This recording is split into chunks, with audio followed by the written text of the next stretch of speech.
ना भाई, पदार्थ का डिफिनेशन क्या है? मैटर। बताओ सब लोग।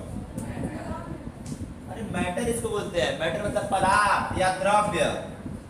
पदार्थ या द्रव्य ना, इसको बोलते हैं पदार्थ। वह है जो स्थान घेरता है जिसमें क्या होता है? भार होता है।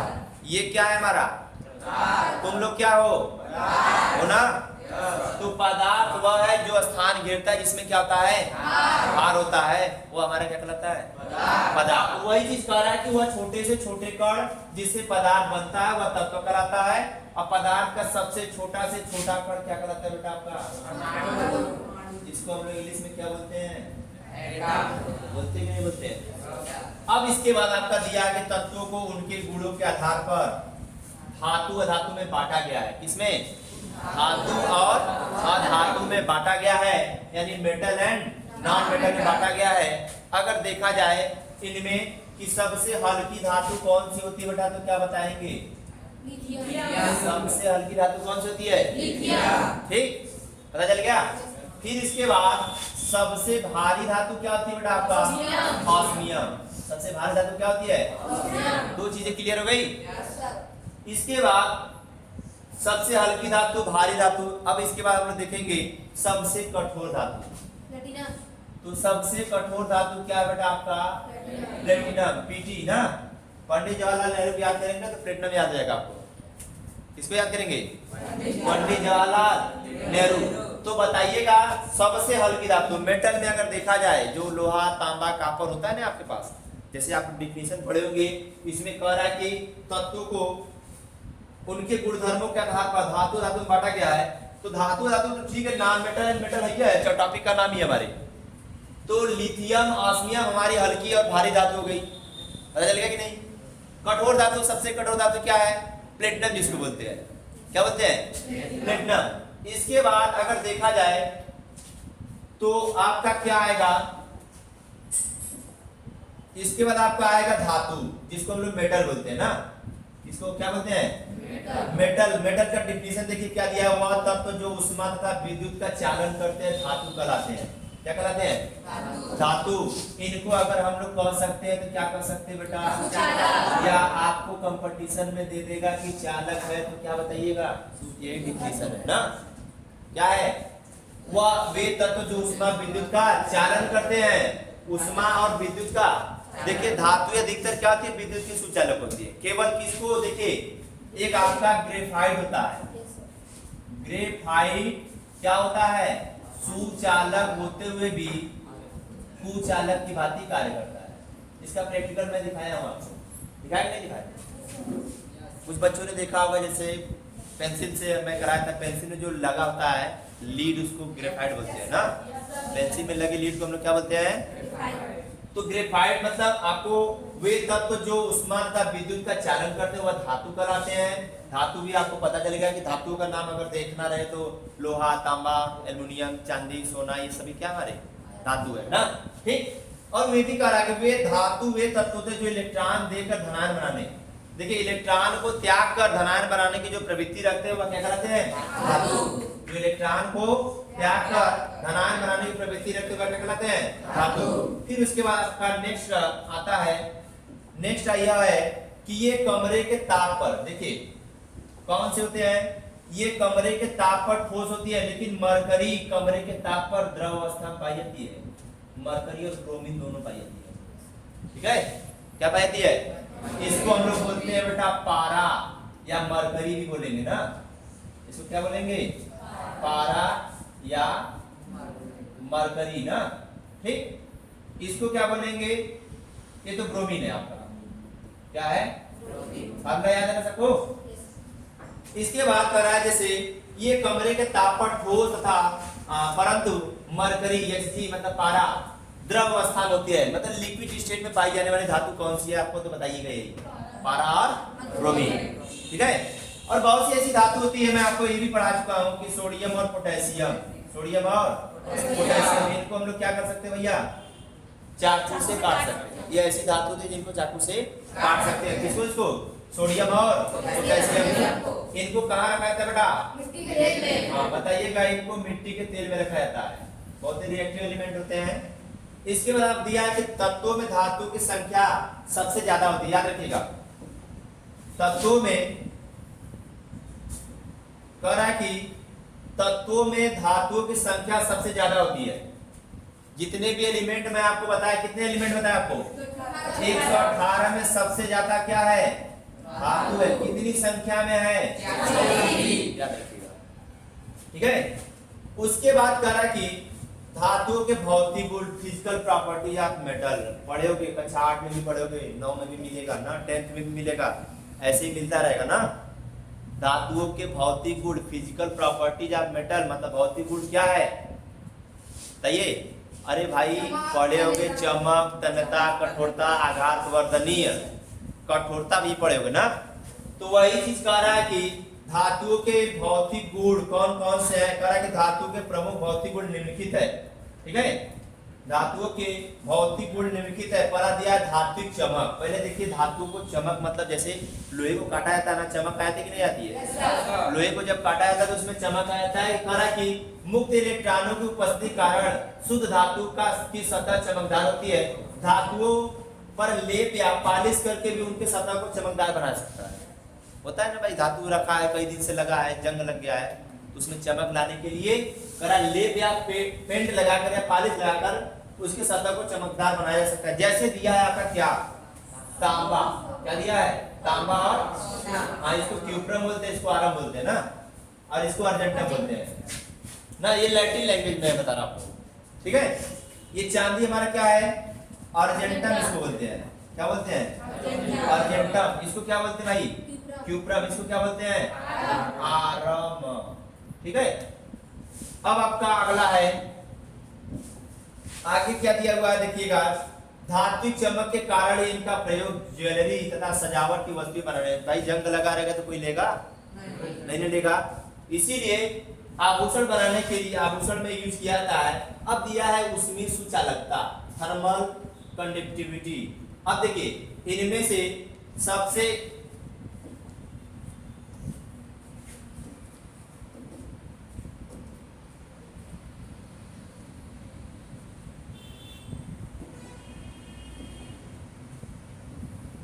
चलिए ऊष्मीय चालकता में मतलब अगर देखो एक क्वेश्चन अगर देखा जाए इसमें कह रहा है कि धातु उष्मा के क्या होते हैं? सुचालक। मैं बताता ना अधिकतर धातु क्या होती है? उष्मा की सुचालक, मतलब अच्छे चालक होते हैं। सभी धातुओं में विद्युत धारा उत्पन्न हो जाएंगी ना। सुचालक का भी डिफिनेशन बता सकते हैं, जो इलेक्ट्रॉन को त्याग कर धनायन बनाने की प्रवृत्ति रखते हैं। उच्चालक का बताएंगे इलेक्ट्रॉन को ग्रहण कर ऋणायन बनाने की प्रवृत्ति रखते हैं ना। एक त्यागेगा, एक को क्या करेगा? ग्रहण करेगा। धातु का डिफिनेशन वो भी आप सुचालक हुआ कुचालक में बता सकते हैं। करा सिल्वर ना, क्या कर रहा है? सिल्वर एवं कॉपर उष्मा के सबसे अच्छे चालक है। लेकिन लेड मतलब पीबी तथा मरकरी उष्मा के क्या है बेटा? ये मरकरी भैया थर्मामीटर में भरी जाती है। थर्मामीटर में जो गैस भरी जाती है, जो थर्मामीटर देखो ना, बुखार मापा वाला बच्ची देखो नहीं। तो पीबी मतलब लेड, इसको हाँ ये शीशा है, शीशा का फार्मूला है, ठीक है। तो कह रहा सिल्वर एवं कॉपर उष्मा के सबसे अच्छे चालक होते हैं, लेकिन लेड तथा मरकरी उष्मा के कुचालक है। इसके बाद आपका दिया हुआ क्या है? दिया कि विद्युत की सुचालक, दिया धातु विद्युत की सुचालक होती है, आसानी से विद्युत को अपने अंदर प्रवाहित देती है ना, क्योंकि इनमें मुक्त इलेक्ट्रॉन उपस्थित होते हैं। और चांदी तांबा विद्युत के सबसे अच्छे चालक है। सबसे अच्छा चालक में अगर ध्यान सुनो, सबसे अगर तुम्हारे सामने क्वेश्चन आ जाए, आएगा भी याद रखना, कभी न कभी आएगा तुम्हारे जीवन में ना, पढ़ाई कर रहे तो भाई आएगा जरूर। तो चांदी और तांबा विद्युत के सबसे अच्छे चालक है। तो सबसे अच्छा चालक चांदी और तांबा माना जाएगा तो रहेगा Ag। अगर सबसे अच्छे चालक की बात करी जाए तो किसको मानेंगे? Ag मतलब चांदी ना। पूछा जाता है क्वेश्चन बेटा कि गुड कंडक्टर कौन से हैं? क्या बताएंगे? कंडक्टर, गुड कंडक्टर क्या बताएंगे आप? चांदी मतलब Ag। सबसे अच्छे चालक का नाम बताइए, ठीक है। सबसे अच्छे चालक का नाम बताइए। फिर उसके बाद आपका है आघात वर्धनीय। भैया चोट पहुंचाया जाएगा इसको ना, ध्यान सुनिएगा। आघातवर्धनी में क्या है दिया, कुछ धातुओं को पीट कर धातु की पतली चादर बनाई जा सकती है। कक्षा 8 में पढ़े होंगे कि 1 ग्राम सोने में लगभग 2 किलोमीटर लंबा तार बनाया जा सकता है, आपके बुक में दिया गया है। और एक जगह यह कंपटीशन में आ चुका है जहां 1 ग्राम सोना था वहां 2 ग्राम सोने करके वहां 4 किलोमीटर का ऑप्शन बनाए थे, ठीक है। एक जगह कंपटीशन बनाए थे ना कि जहां 1 ग्राम सोने में लगभग 2 किलोमीटर लंबा तार बनाया जा सकता है, वहां पर कंपटीशन में आपको 2 ग्राम सोने देकर 4 किलोमीटर ऑप्शन बनाया गया था, वो सही भी था, ठीक है। समझे कि नहीं समझे? कुछ है नहीं, बोलेंगे आपको बुक से देंगे, बुक से ही देंगे, थोड़ा सा इधर उधर कर देंगे, लगेगा बच्चा पढ़ा नहीं है, ठीक। अब देखिए, अब इसके बाद आपका है चादर में बदलने के लिए गुण धातु को, गुण को धातु की आघातवर्धनीयता कहते हैं। चांदी, हमेशा धातु को ले लीजिए क्योंकि कोई धातु देखिए दिया है ना, चांदी, एल्युमिनियम है, कॉपर है, आपका अत्यधिक आघातवर्धनी धातु है। सबसे मतलब अधिक आघात किसको पहुंचाया जा सकता है तो बताइएगा, चांदी, सोना, एल्युमिनियम और कॉपर को आघातवर्धनीय कर सकते हैं, ठीक। इसके बाद आइएगा, फिर नेक्स्ट है आपका तन्यता। करेक्ट, कुछ धातुएं खींचकर पतले महीन तारों में बदला सकता है, धातु के इस गुण को तन्यता कहते हैं। धातु के इस गुण को क्या कहते हैं? तन्यता। उदाहरण दिया अभी, देखो आगे क्वेश्चन ना आया कि नहीं आया? दिया कि 1 ग्राम सोने से 2 किलोमीटर लंबी महीन तार खींची जा सकती है, धातु तथा चांदी धातु महीन तार में खींची जा सकती है। इसके बाद दिया है टंगस्टन। टंगस्टन जानते हो? टंगस्टन कहाँ बल्ब के फिलामेंट में प्रयुक्त होती है। जो बल्ब होता है बेटा, बल्ब में टंगस्टन की धातु होती है ना, बल्ब का जो फिलामेंट होता है उसमें कौन सी धातु प्रयुक्त होती है? बताइएगा, टंगस्टन ना, क्या बताएंगे? टंगस्टन। इसके बाद आपका दिया है कि टंगस्टन के लगभग बहुत पतले तार बनाए जा सकते हैं। टंगस्टन के तारों का प्रयोग विद्युत के बल्ब में फिलामेंट बनाने में किया था। आगे क्वेश्चन सामने आया कि नहीं है? इसके बाद दिया है क्या, कठोरता, हार्डनेस इसको बोलते हैं। आमतौर पर धातुएं कठोर होती है, जैसे एल्युमिनियम, तांबा ना, लोहा आदि, सोडियम तथा पोटेशियम कोमल धातुएं इन्हें चाकू से काटा सकता है। अभी मैं शुरू में ही पढ़ाया आपको, सोडियम तथा पोटेशियम, कौन कौन से? सोडियम और पोटेशियम। दिया कि सोडियम तथा पोटेशियम कोमल धातु तो इन्हें चाकू से काटा जा सकता है। कैसे काट सकते हैं? चाकू से।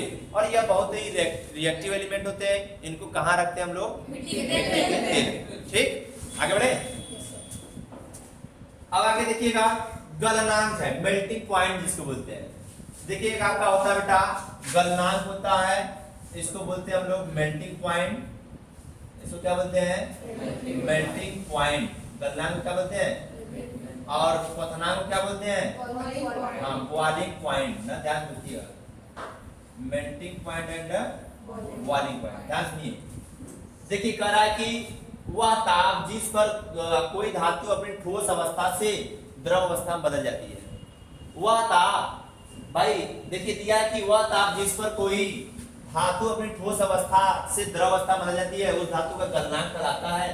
धातु के गलनांक बहुत अधिक होते हैं। क्या होते हैं? जैसे एग्जाम्पल में एक दिया भी है, कॉपर धातु का गलनांक कितना होता है बेटा? 1058 डिग्री सेल्सियस पे यह पिघलेगा। कितने डिग्री सेल्सियस पे? 1058 डिग्री सेल्सियस पे यह पिघलेगा। कौन सा धातु? कॉपर, Cu, जिसको कॉपर जानते हो ना, तांबा को बोलते हैं। तांबा धातु का नाम सुने होगे। तांबा को क्या करते, कितने डिग्री सेल्सियस गलाएंगे? 1058। ठीक है बेटा, आगे बढ़े। आगे दिया है भंगुरता, इसका कलर देख लीजिएगा। कलर धातुएं सामान्यतः कठोर होती हैं, जिस कारण भंगुरता का गुण पाया जाता है। जैसे जिंक, जस्ता जिंक आता है आपके सामने क्वेश्चन, जस्ता या जिंक ना, ध्यान सुनिए। यह हथौड़ा से मारने से टूटती नहीं है। कौन सा? जिंक धातु। जिंक धातु को हथौड़े से मारेंगे तो टूटेगा नहीं, ठीक है। इसके बाद नेक्स्ट आपका आता है क्या, ये क्या था हेडिंग? ध्वनि, साउंड। अब देखिए, धातुओं को हथौड़े से पीटने पर एक आवाज निकलती है जिसे धात्विक ध्वनि कहते हैं। क्या कहते हैं? स्कूलों में लगी घंटी, सभी घर स्कूल में लगा होगा, लगा कि नहीं? स्कूलों में लगी हुई घंटी धातु की बनी होती है, जिसे लकड़ी या धातु का हथौड़े से मारने पर बजता है नहीं, ध्वनि उत्पन्न होती है ना धातु से, तो तीव्र ध्वनि निकलती है। क्या निकलती है? ध्वनि का मात्रा क्या होता है बेटा? हर्ट्ज। इसको बोलते हैं हम लोग आवृत्ति। आवृत्ति का मात्रा क्या होता है? हर्ट्ज ना। क्या होता है कि अगर हम लोग को अगर ध्वनि को मापना रहे, चलिए ध्वनि को बाद में बताइए, पहले इसकी में चलते हैं ना, ध्वनि नेक्स्ट टॉपिक में आएगा आपका, ठीक है। अब देखिए ये था हमारा क्या था, धातुओं के भौतिक गुण समाप्त। धातुओं के भौतिक गुण जैसे आप कठोरता पढ़े, तन्यता पढ़े, ध्वनि पढ़े, आघात वर्धनी पढ़े, चमक पढ़े, पढ़े कि नहीं। अब ये आपका आता है कि धातुओं के रासायनिक गुण, केमिकल मतलब दिया केमिकल प्रॉपर्टीज ऑफ मेटल ना। ये सब पीडीएफ पाओगे तुम लोग पास पहुंच जाएगा, ऐसी बात नहीं है, सभी के पास यह पीडीएफ मेरा पहुंच सकता है, ठीक। इसको यूट्यूब पर भी अपलोड कर देंगे या चाहे जहां पर भी अपलोड कर देंगे तुम लोग पा जाओगे, ठीक है। और यही नहीं, बहुत सा पीडीएफ है, अभी मैं दिखा रहा हूं तुम लोगों को। ये धातुओं की वायु, पहला दिया कि धातुओं की वायु से विक्रिया।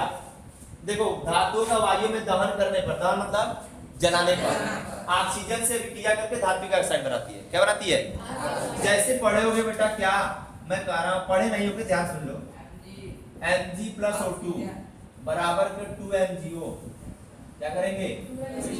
धात्विक ऑक्साइड। जैसे मैं कह रहा हूं कि लोहे को, मान लो मैग्नीशियम को, मैग्नीशियम को क्या किए, कह रहा है कि धातुओं का वायु में दहन करने पर ऑक्सीजन अभिक्रिया करके धात्विक ऑक्साइड बनाता है। तो भैया देखो हमारा धातु था मैग्नीशियम, ये ऑक्सीजन से क्या किया, अभिक्रिया करके क्या बनाया, मैग्नीशियम ऑक्साइड। क्या बनाया? भाई जो ऑक्सीजन रहता है ऑक्साइड का रूप ले लेता है, समझ रहे नहीं? समझे कि नहीं सब लोग?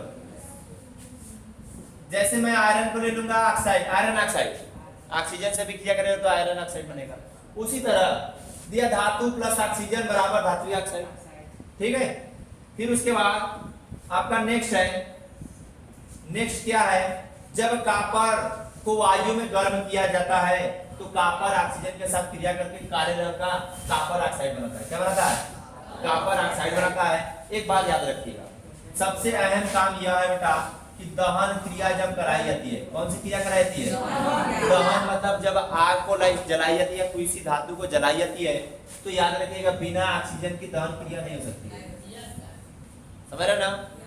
बिना ऑक्सीजन के दहन क्रिया नहीं हो सकती है, याद रखिएगा, बिना ऑक्सीजन के प्रवाह का नहीं कर सकते। यहाँ पर तो हवा लगता है तो लोग कहते हैं अरे बहुत ज्यादा आवाज आ जा रहा है ना, होता है ना। उसी तरह अब देखिए एग्जाम्पल भी दिया है, copper plus oxygen, copper plus oxide बन गया। कुछ धातु ऑक्साइड जल में घुलकर क्षार बनाते हैं। क्या बनाते हैं? क्षार मतलब बेस, इसको बोलते हैं कसैला जो होता है ना भाई। अब देखिए सोडियम, ठीक है। अब देखिए दिया सोडियम, सोडियम ऑक्साइड व पोटेशियम ऑक्साइड, देख रहे हैं यहाँ पर दिया हुआ है, समीकरण भी सब एक ठो बनाया गया है। इसके बाद आपका नोट दिया है, नोट में क्या दिया भाई, सोडियम व पोटेशियम धातुएं तेजी से अभिक्रिया करती है कि खुले में रखने पर आग पकड़ लेती है। क्या पकड़ लेती है? आग पकड़ लेती है। इसीलिए इसको कहाँ रखा जाता है? मिट्टी के, इसलिए इन्हें आग से रोकने के लिए केरोसिन तेल में डुबा कर रखा जाता है। कहाँ पर? किसको किसको? सोडियम और, अति इंपॉर्टेंट क्वेश्चन यह है ना, ठीक है। इसके बाद आप दिया है, इसके बाद क्या दिया है आपका कि उभयधर्मी ऑक्साइड, ये सब रहने दीजिए, ठीक है। बहुत इतना, ये था तुम्हारा धातु।